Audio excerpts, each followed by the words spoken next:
আল্লাহ রাসূল সাল্লাল্লাহু আলাইহি ওয়াসাল্লাম তবে রজব মাসে তবে মিরাজ সফর করেছেন।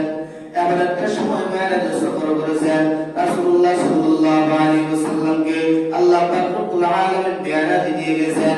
মিরাজ দিয়ে যাওয়ার পর আল্লাহ পাক রব্বুল আলামিনের এই অলৌকিক নিদর্শন আছে, সেই নিদর্শনগুলো তবে আল্লাহ পাক রব্বুল আলামিন নবী মুহাম্মদুর রাসূলুল্লাহ সাল্লাল্লাহু আলাইহি ওয়াসাল্লামকে দিয়েছেন।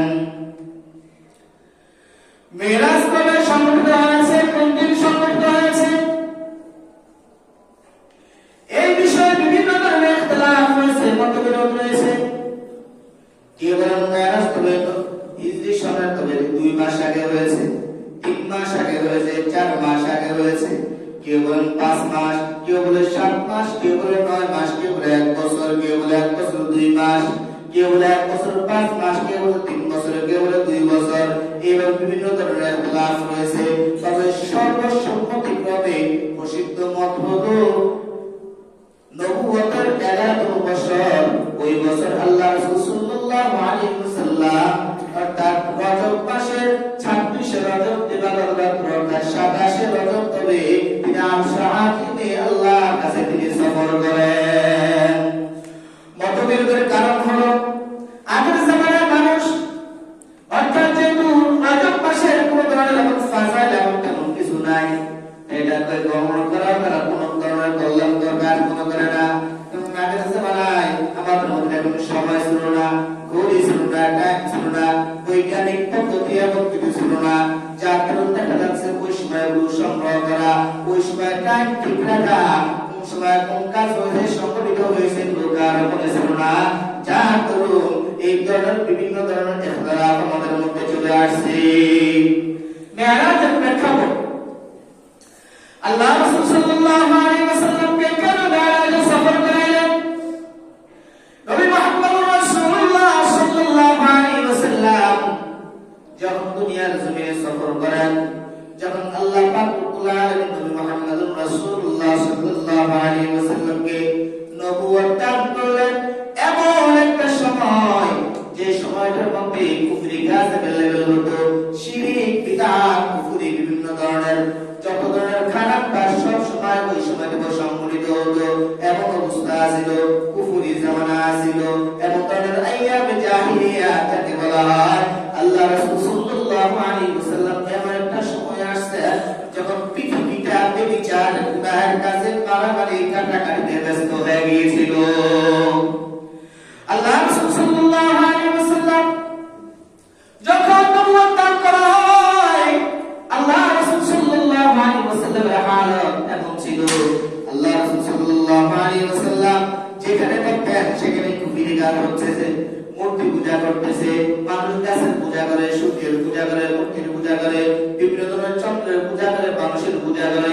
এইভাবে এমন একটা অবস্থা যে শিরকের কোনো শেষ নাই, শিরকের মধ্যে মানুষ নিবেদিত আছে।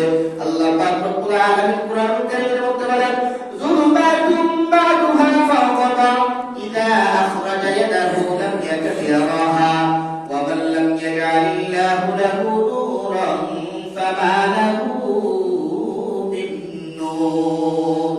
যুলুমাতুম বা'দুহা ফাওকা বা'দ, আল্লাহ রাসূল সাল্লাল্লাহু আলাইহি ওয়াসাল্লাম যখন দুনিয়ার জমিনে আগমন করেন, অর্থাৎ যখন তাকে খেলাফত দেওয়া হয়, নবুয়ত দেওয়া হয়, তখন যুলুমাতুম বা'দুহা ফাওকা বা'দ, জুলুমের উপর জুলুম, অন্ধকার আর অন্ধকার, অন্ধকার আর অন্ধকার। ইদা আখরাজা ইয়াদাহু লাম ইয়াকাদ ইয়ারাহা, যখন কোন মানুষ তার হাত বের করত, তার হাতকে সে দেখতে পেত না। ইদা যুলুমাতুম বা'দুহা ফাওকা বা'দ ইদা আখরাজা ইয়াদাহু লাম ইয়াকাদ ইয়ারাহা ওয়া মান লাম ইয়াজআলিল্লাহু লাহু নূরান ফামা লাহু মিন নূর। আল্লাহ পাক রব্বুল আলামিন যাকে নূর দান করেন সে তবে নূর প্রাপ্ত হয়ে যায়। ওয়া মান লাম ইয়াজআলিল্লাহু লাহু নূরান ফামা লাহু মিন নূর। আল্লাহ রাসূল সাল্লাল্লাহু আলাইহি ওয়াসাল্লাম নবুয়ত পাওয়ার পরে তিনি মানুষের দাঁড়ে দাঁড়ে নিয়ে ইসলামের দাওয়াত দেওয়া শুরু করেন। আল্লাহ রাসূল সাল্লাল্লাহু আলাইহি ওয়াসাল্লাম এক আল্লাহর দাওয়াত করা শুরু করেন, বলতেছেন এক আল্লাহ, আল্লাহ ছাড়া কোনো মাবুদ নাই। তোমরা যে সমস্ত মানুষের পূজা করতেছো, যাকে ডাকতেছো সে তোকে কোনো কাজ করতে পারে না, তার কোনো ক্ষমতা নাই এবং তার নিজের কোনো ক্ষমতা ক্ষমতা নাই, তার নিজের কোনো শক্তি নাই। তোমরা এগুলো ছেড়ে দাও, তোমরা তবে আল্লাহ পাক রব্বুল আলামিনের ইবাদত বন্দেগি করো। আলাহুম আরজুলুন ইয়ামশুনা বিহা আম লাহুম আইদিন ইয়াবতিশুনা বিহা আম লাহুম আ'য়ুনুন ইউবসিরুনা বিহা আম লাহুম আযানুন ইয়াসমাউনা বিহা কুল উদউ শুরাকাআকুম সুম্মা কিদুনি ফালা তুনযিরুন। নবী মুহাম্মদুর রাসূলুল্লাহ সাল্লাল্লাহু আলাইহি ওয়াসাল্লাম তাদেরকে বলতেছেন, আরবের কাফির মুশরিক যারা আছে তাদেরকে বলতেছেন, আলাহুম আরজুলুন ইয়ামশুনা বিহা, তাদের কি হাত আছে, তাদের কি পা আছে, ইয়ামশুনা বিহা, তারা হাঁটতে পারবে।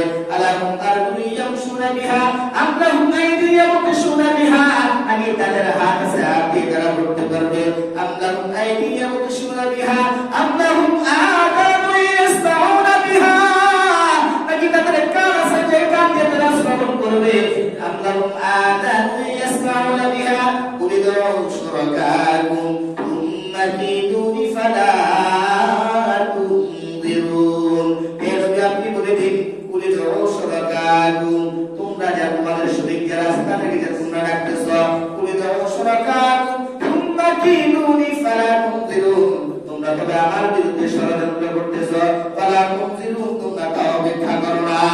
অর্থাৎ তোমরা যে সমস্ত মূর্তির ইবাদত করতেছো, যে সমস্ত মূর্তির কাছে মাথা নত করতেছো, মাথা ঝুঁকাইতেছো, তাদের কোনো শক্তি নাই, তাদের কোনো ক্ষমতা নাই, এবং তাদের কোনো হাত নাই, এবং হাত নাই যে হাত দিয়ে তারা ধরতে পারবে, তাদের কোনো কান নাই যে কান দিয়ে তারা শ্রবণ করবে, তাদের কোনো পা নাই যে পা দিয়ে তবে তারা হাঁটাচলা করবে। এই হলো মুহাম্মদুর রাসূলুল্লাহ সাল্লাল্লাহু আলাইহি ওয়াসাল্লাম কাফির মুশরিকদেরকে এভাবে দাওয়াত দিতেছেন। আয়াতের মধ্যে আছে, ওয়াল্লাযীনা তাদউনা মিন দুনিহি লা ইস্তাতিউনা নাসরাকুম ওয়ালা আনফুসাহুম ইয়ানসুরুন। আল্লাহ পাক রব্বুল আলামিন বলেন, ওয়াল্লাযীনা তাদউনা মিন দুনিহি, তোমরা যারা আল্লাহকে ছাড়া যাকে রাখতেছো, লা ইস্তাতিউনা নাসরাকুম, সে তোমাদেরকে সাহায্য করতে সক্ষম না। লা ইস্তাতিউনা নাসরাকুম ওয়ালা আনফুসাকুম, সে নিজেকে নিজে তবে সাহায্য করতে সক্ষম না। কেন তোমরা ভুলের মধ্যে আছো?